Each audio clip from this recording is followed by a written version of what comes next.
राधे राधे दोस्तों, आप सभी लोग जानते हैं कि 17 सितंबर 2025 यानी बुधवार को इंदिरा एकादशी का व्रत है। यह वह तिथि है जो आश्विन माह में पड़ने वाली सबसे बड़ी तिथि है और इसका बहुत ही बड़ा और विशेष महत्व होता है। अगर कभी भी मौका मिले तो आपको पीपल के पत्ते पर राम लिखकर यह बहुत छोटा सा उपाय करना है। इन दोनों का संयोग बहुत ही कम आता है। गुरुजी ने अपनी शिव पुराण कथा में बताया है कि इस दिन आपको एक पीपल के पत्ते पर राम वाला उपाय तो अवश्य ही करना चाहिए, क्योंकि ऐसा दिन पूरे साल में सिर्फ एक बार आता है। और दोस्तों, आप सभी लोग जानते हैं कि बुधवार का अगर सबसे बड़ा कोई उपाय है तो वह पीपल के पत्ते पर राम वाला उपाय है। तो दोस्तों, बुधवार एकादशी के दिन आप लोगों को इस पीपल के पत्ते पर राम लिखकर बहुत छोटा सा उपाय करना है। बहुत सारे लोग होंगे जिन्होंने इस उपाय को न किया हो, मतलब पूरा साल निकल गया, उन्होंने किसी भी दिन इस पीपल के पत्ते पर राम वाला उपाय नहीं किया हो। पर दोस्तों, आपके पास एक पहला मौका बचा हुआ है जो कि 17 सितंबर 2025 बुधवार एकादशी के दिन है। इस दिन आप लोगों को इस वाले उपाय को जरूर कर लेना है। भले ही आपने पूरे साल इस उपाय को ना किया हो, पर अगर आपने इस आश्विन माह के बुधवार एकादशी के दिन अगर इस वाले उपाय को कर लिया तो आपको इस उपाय को करने का वह फल मिलेगा जिसकी आपने कभी कल्पना भी नहीं करी होगी। इसीलिए आप लोग इस वाले उपाय को एक बार जरूर कर लेना, ताकि आप लोगों के हाथ से यह मौका ना जा सके और आपको इस उपाय को करने का फल मिल सके। दोस्तों, यह उपाय पंडित जी ने अपनी अभी की श्री शिव महापुराण की कथा में बताया है। इस उपाय को आज हम आपको बहुत अच्छे से समझाने वाले हैं। इस वीडियो को देखने के बाद इस उपाय को समझने के लिए आपको कोई और वीडियो देखने की जरूरत नहीं पड़ेगी। तो चलिए दोस्तों, उपाय को शुरू करते हैं। देखिए, इस आश्विन माह के बुधवार एकादशी के दिन यह इतना खास होता है, इतना महत्वपूर्ण होता है। देखा गया है कभी कभी बड़े बड़े पूजा पाठ अनुष्ठान से जो मनोकामना पूर्ण नहीं होते, वह आश्विन माह के बुधवार एकादशी के दिन एक छोटे से उपाय करने से ही आपकी मनोकामना पूर्ण हो जाती है। और बहुत सारे लोगों ने इस उपाय को किया भी है और उनको इस उपाय को करने का फल भी जरूर मिला है। अगर आप लोग भी इस उपाय को करना चाहते हैं तो आप इस उपाय को पहले अच्छे से समझ लेना, सुन लेना, उसके बाद करना। आपको इस उपाय का फल जरूर मिलेगा। और इस उपाय को कर लेने से आपके घर में चाहे किसी भी प्रकार की दुख और समस्या क्यों ना चल रही हो, आपको उसका कारण भी नहीं पता है कि भाई यह समस्या किस कारण से चल रही है। उसका कुछ भी कारण हो सकता है, जैसे पितृ दोष हो सकता है या किसी भी तरह का मंगल दोष भी हो सकता है। तो इस दिन आप लोगों को यह वाला उपाय कर लेना है। ये एक ऐसा उपाय है जिस उपाय को अगर किसी विशेष दिन पर किया जाए तो भाई उस विशेष दिन का जो है वह तो हमें मिलता ही मिलता है। पर हमने उस दिन पर इस उपाय को किया है तो हमें उससे भी बड़ा फल मिलता है, और फल बहुत जल्दी मिलता है, क्योंकि आप इस उपाय को बहुत ही बड़े और विशेष दिन पर कर रहे हैं। तो चलिए अब उपाय के बारे में बात करते हैं, लेकिन उससे पहले आपको यह जानना आवश्यक है कि आखिर यह उपाय किस समय करना है, किसको करना है और कैसे करना है। तो चलिए हम आगे आपको वीडियो में एक एक करके बता देते हैं। लेकिन उससे पहले अगर आप लोग हमारे चैनल पर पहली बार आए हैं या फिर मेरी आवाज आज पहली बार सुन रहे हैं तो हमारे चैनल को सब्सक्राइब जरूर कर लेना, और इस वीडियो को लाइक करके कमेंट बॉक्स में श्री शिवाय नमस्तुभ्यम या ओम नमः शिवाय जरूर टाइप कर देना। तो दोस्तों, इस पीपल के पत्ते पर राम वाला उपाय को हमें इस बुधवार एकादशी के दिन कैसे करना है, किसको करना है, किस समय करना है और कहां पर करना है, ये सारे सवालों के जवाब आपको इस वीडियो में मिल जाएंगे। और जो ये वीडियो देखेगा भाई, उसको पीपल के पत्ते पर राम वाला उपाय जरूर करना चाहिए, क्योंकि इस दिन पीपल के पत्ते का भी बहुत ही बड़ा और विशेष महत्व होता है। और जब पीपल के पत्ते पर राम वाला उपाय की तो यह सोने पर सुहागा वाली बात हो जाती है और यह एक बहुत ही बड़ा उपाय हो जाता है इस बुधवार का। तो अब दोस्तों, इस पीपल के पत्ते पर राम वाला उपाय को आखिर करना किसको है, सबसे पहले हम लोग वह बात जान लेते हैं। तो देखो, घर की जो बड़ी माताएं बहनें होती हैं, उन माताओं बहनों में से कोई भी एक बड़ी माता बहन इस वाले उपाय को कर सकती है। और दोस्तों, अगर आप चाहें तो अपने घर में से सभी सदस्यों को भी इस उपाय को करवा सकते हैं। अगर किसी व्यक्ति की खुद की कोई मनोकामना है, खुद की कोई दुख और परेशानी है जो कि वह अपने लिए ही करना चाहता है, इस वाले उपाय को तो वह खुद अपने लिए भी कर सकता है। बाकी अगर कोई घर में से ऐसा है जो कि अपने पूरे घर परिवार की सुख और शांति के लिए यह वाला उपाय करना चाहता है, तो भाई वह भी कर सकता है। उसमें भी कोई दिक्कत वाली बात नहीं है। कहने का मतलब यह है कि इस उपाय को हर एक सदस्य भी कर सकता है, और पूरे घर परिवार के सदस्य के लिए घर की बड़ी माताओं बहनों में से कोई एक माता बहन भी कर सकती है। माताएं बहनें अगर घर में उपस्थित ना हो या यह वाला उपाय ना कर पा रही हो, तो फिर घर का कोई बड़ा सदस्य भी इस पीपल के पत्ते पर राम वाला उपाय को कर सकता है, चाहे फिर वह पुरुष ही क्यों ना हो। उसमें कोई भी दिक्कत वाली बात नहीं है। उसके बाद में दोस्तों, जो अगला प्रश्न निकल कर आता है वह यह आता है इस उपाय को लेकर कि आखिर इस उपाय को हमें किस समय करना है, सुबह के समय करना है कि शाम के समय करना है, तो देखो इस वाले उपाय को आप लोग सुबह के समय भी कर सकते हो और शाम के समय प्रदोष काल में भी कर सकते हो। अब अगर आप पूछो कि भाई साहब सबसे उत्तम समय कौन रहेगा इस पीपल के पत्ते पर राम वाला उपाय को करने का, तो हम आपसे बस यही कहेंगे कि इस उपाय को आप सुबह के समय करेंगे तो ज्यादा बेहतर होगा। बाकी अगर प्रदोष काल शाम के समय भी करेंगे तो भी अच्छा होगा, उसमें कोई भी दिक्कत वाली बात नहीं है। तो अब दोस्तों जो अगली सबसे बड़ी और महत्वपूर्ण बात आती है वह ये आती है कि सुबह अगर हम उपाय को करेंगे तो हमें कितने बजे से लेकर कितने बजे तक के बीच में करना है, और शाम के समय प्रदोष काल में करेंगे तो हमें कितने बजे से लेकर कितने बजे के बीच में करना है। तो देखो सुबह जितनी जल्दी हो सके आप उपाय को करने की कोशिश करना। बाकी अगर किसी कारणवश लेट भी हो जाओ, थोड़ी देर भी हो आए, तो 10 या 11 बजे तक भी आप उपाय कर लेना, पर 12 बजे से ज्यादा देरी ना हो, ठीक है, इस बात का ध्यान रखना।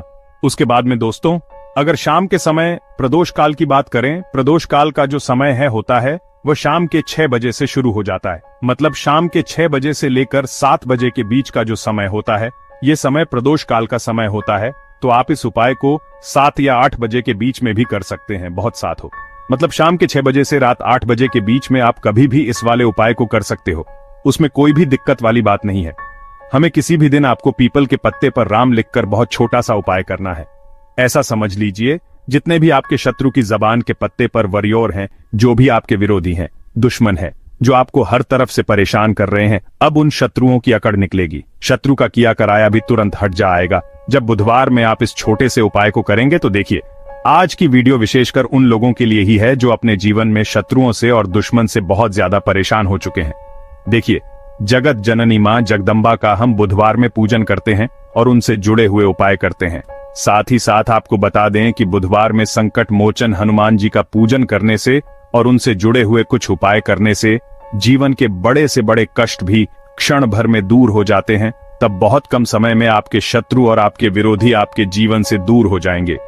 आपके दुश्मन लाख कोशिश करने के बाद भी आपका बाल भी बांका नहीं कर पाएंगे अगर आप बुधवार में इस छोटे से उपाय को कर लेते हैं। अब देखिए आज का जो समय है ये कलयुग का समय है और कलयुग के एकमात्र देवता जो अपने भक्तों के जीवन से सारे कष्टों को दूर कर देते हैं वह स्वयं है संकट मोचन हनुमान जी। और संकट मोचन हनुमान जी का पूजन अगर आप बुधवार में करते हैं और उनसे जुड़ा हुआ ये छोटा सा उपाय अगर आप बुधवार में किसी भी दिन कर लेते हैं तो ऐसा समझ लीजिए आपके जो शत्रु हैं, आपके जो विरोधी, आपके जो दुश्मन हैं, ये किसी भी तरह से आपको परेशान करने का प्रयास कर ले, आपका बाल भी बांका नहीं कर पाएंगे। अगर आप बुधवार में यह छोटा सा उपाय कर लेते हैं तो आपके शत्रु आपका बाल भी बांका नहीं कर पाएंगे। दूसरी चीज, अगर आपके शत्रु ने आपके ऊपर कोई भी तंत्र मंत्र करवा रखा है, कोई भी जादू टोना, कोई भी ब्लैक मैजिक आपके ऊपर करवा दिया है या करवाने का प्रयास कर रहे हैं, ऐसा समझ लीजिए वह किया कराया आप तक पहुंचेगा ही नहीं। और अगर आप तक पहुंच गया है कोई भी ब्लैक मैजिक तुरंत हट जाएगा जब आप इस छोटे से उपाय को बुधवार में करेंगे। देखिए उपाय छोटा है लेकिन बहुत महादिव्य चमत्कारी है। मतलब उपाय को करने में ना तो आपका ज्यादा समय जाएगा, ना ही इसमें आपके ज्यादा पैसे लगने वाले हैं। और ऐसा समझ लीजिए कि एक बार ही अगर आपने इस उपाय को बुधवार मंत्री कर लिया तो इसका महादिव्य चमत्कार आप खुद देख लेंगे। तो बुधवार के जो 9 दिन होते हैं ये बहुत ही सिद्ध दिन होते हैं। मतलब बुधवार के दिनों में 9 माता रानी हमारे घरों में आती हैं, अपने भक्तों के जीवन से कष्टों को दूर करती है। साथ ही साथ आपको बता दें कि बुधवार के टाइम पर जब भी आप संकट मोचन हनुमान जी के उपाय करते हैं तो मां दुर्गा की आपको असीम और विशेष कृपा मिलती है। मां दुर्गा आपसे बहुत जल्दी प्रसन्न होती हैं और आपके सारे संकटों को वह दूर कर देती है। तो पीपल के पत्ते में और पीपल के पेड़ में होता है देवी देवताओं का वास। पीपल के पेड़ में श्री हरि विष्णु साक्षात मां लक्ष्मी वास करती है। पीपल के देव में हमारे पितरों का वास होता है। पीपल का जो पेड़ होता है इसका पूजन करने से शनिदेव की कृपा, उनका आशीर्वाद मिलता है।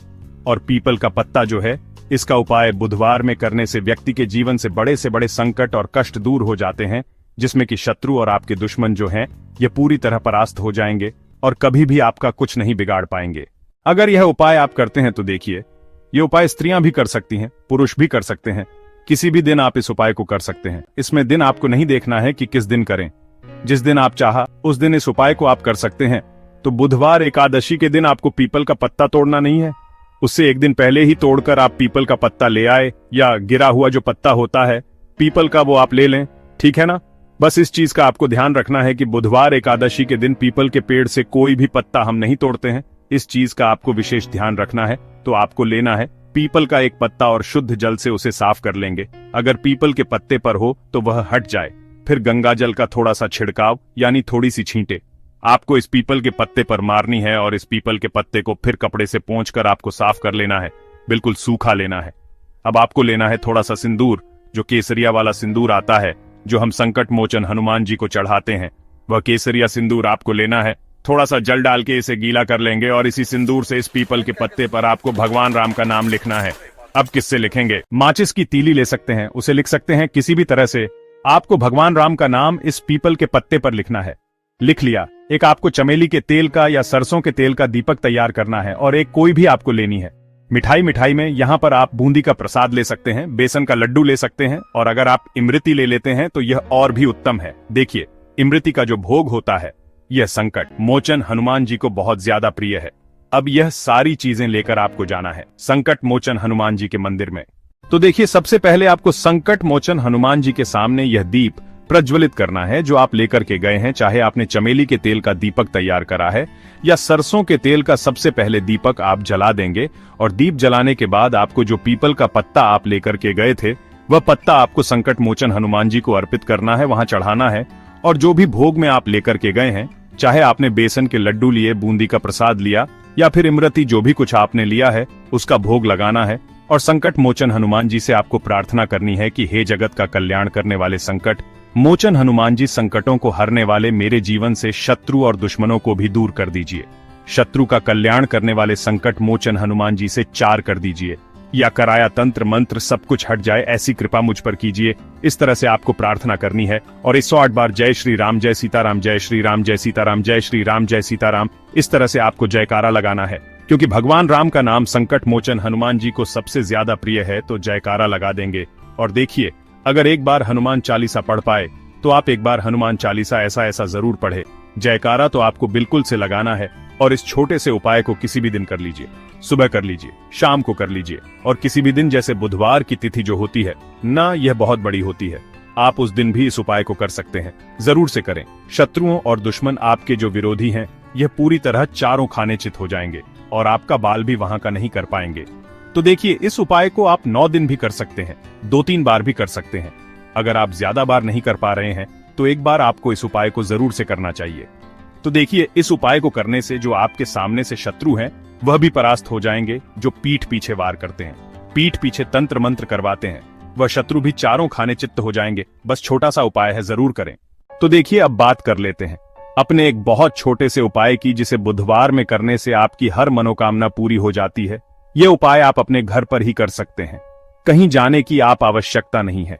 कोई भी ऐसी विश जो बहुत लंबे समय से अधूरी है, पूरी नहीं हो रही है, या धन को लेकर आप बहुत परेशान हैं, या घर में संकट कष्ट बहुत आते हैं, बीमारियां बहुत आती हैं, तो एक लाल पुष्प, जैसे कि गुलाब का फूल भी लाल होता है, आप जरूर से अपने घर के मंदिर में मां दुर्गा को अर्पित करें और एक देश घी का दीपक लाल बाती का जलाकर मां का पूजन करें। बुधवार में अगर लाल रंग से जुड़ा हुआ यह उपाय आप करते हैं, आपकी सारी मनोरथ, सारी मनोकामनाएं मां पूरा कर देंगे, क्योंकि लाल रंग मां दुर्गा को बहुत प्रिय है।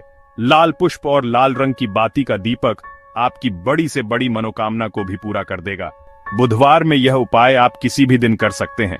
दूसरे उपाय की हल्दी वाला जल आपको अपने घर में किस जगह पर डालना है और उपाय को कैसे करना है और कैसे यह हल्दी वाला जलते आश्विन माह का बुधवार एकादशी के दिन आप अपने घर में डालते हैं, छींटते हैं, उपाय को करते हैं, तो सीधे सीधे मां लक्ष्मी आपसे प्रसन्न होकर आप आती हैं और श्री हरि विष्णु के साथ आती हैं। स्थिर लक्ष्मी का आपके घर में वास होता है।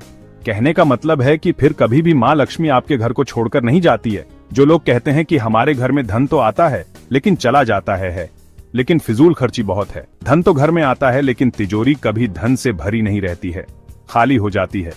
तो 90 पर लोग ऐसे होते हैं जिनके जीवन में यह समस्या होती है कि हमारे घर में स्थिर लक्ष्मी का वास नहीं है। देखिए, हम सभी चाहते हैं ना कि मां लक्ष्मी और श्री हरि विष्णु हमेशा हमारे घर में रहे, उनका आशीर्वाद बना रहे। हम हमारे जीवन के जितने भी दुख हैं उनका सामना जो है बहुत आसानी से कर सके।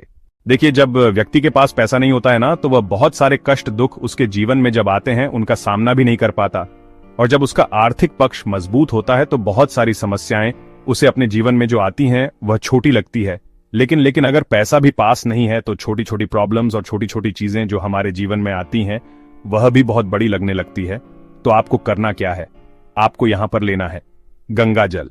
तो देखिए, सबसे पहले तो आपको अपने पूरे घर में गंगा जल का छींटा लगाना है, ठीक है ना। गंगा जल आपके घर से जितनी भी नेगेटिव एनर्जी होती है उसे बाहर कर देता है। जब आप करते हैं उसके बाद कोई पूजा पाठ करते हैं, कोई उपाय करते हैं, वह पूरी तरह से सफल होता है, क्योंकि आपके घर में पॉजिटिव एनर्जी, सकारात्मक ऊर्जा आ जाती है, ठीक है ना। तो इतना करने के बाद आपको क्या करना है, एक लोटे के अंदर या एक कटोरी, किसी भी चीज के अंदर आपको अपने घर का शुद्ध जल लेना है।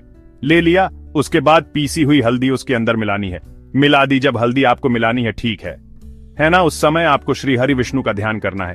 श्री हरि विष्णु से प्रार्थना करनी है कि मेरे घर में धन बढ़े और कभी भी मेरे घर की जो सुख समृद्धि है उसमें कमी ना आए, ठीक है ना। जब आप जल मिला लेंगे उसके बाद आपको तुलसी का एक पत्ता लेना है। तुलसी का पत्ता पहले ही तोड़ लें। बुधवार एकादशी के दिन भूल कर भी आपको नहीं तोड़ना है, उससे पहले ही तुलसी का पत्ता तोड़कर रख लें। अगर आपके घर में तुलसी का पौधा इस टाइम सूख गया है, नहीं है, तो जहां पर भी आपको तुलसी का कोई पत्ता मिल जाए, एक पत्ता आप ले आए। उस तुलसी के पत्ते से आपको अपने पूरे घर में उस हल्दी वाले जल का छींटा लगाना है। सबसे पहले घर के मंदिर में लगाएंगे, ठीक है ना। फिर जितने भी रूम है, कमरे हैं, वहां पर लगाएंगे। घर के मुख्य द्वार पर लगाएंगे। इस तरह से जब आप उपाय करते हैं तो आपके घर घर में कभी भी धन की कमी नहीं होती है, धन में वृद्धि होती चली जाती है और धन आपका हमेशा बढ़ता है। देखिए, अगर तुलसी का पत्ता आपको नहीं मिलता है तब आप किसी भी छोटी सी पूजा वगैरह की जो चम्मच होती है उससे भी छींटा लगा सकते हैं। तो देखिए, जब भी आप अपने घर में बुधवार एकादशी के दिन हल्दी के पानी का छींटा लगाते हैं तो इससे श्री हरि विष्णु मां लक्ष्मी के साथ आपके घर में आते हैं और स्थिर रूप से आते हैं, मतलब कभी भी आपके घर को वह छोड़कर नहीं जाते। तो देखिए, हल्दी जो है यह जुड़ी है श्री हरि विष्णु से, आपकी कुंडली में गुरु को मजबूत करती है, आपके जीवन में सुख और सौभाग्य को खींच कर लाती है, धन को खींच कर लाती है, मां लक्ष्मी को प्रसन्न करती है। जिस तरह से हल्दी खाने का स्वाद बढ़ा देती है, बहुत बड़ी बड़ी बीमारियों को दूर कर देती है, उसी तरह से यह आपके जीवन को भी सुख से भर देती है, अगर के उपाय आप सही तरीके से कर लेते हैं तो। दोस्तों, ये थे पूज्य गुरुजी द्वारा बताए गए कुछ बहुत ही खास उपाय। अगर आपको जानकारी अच्छी लगी हो तो वीडियो लाइक करिएगा। मिलते हैं फिर एक नए वीडियो के साथ। जय श्री कृष्णा।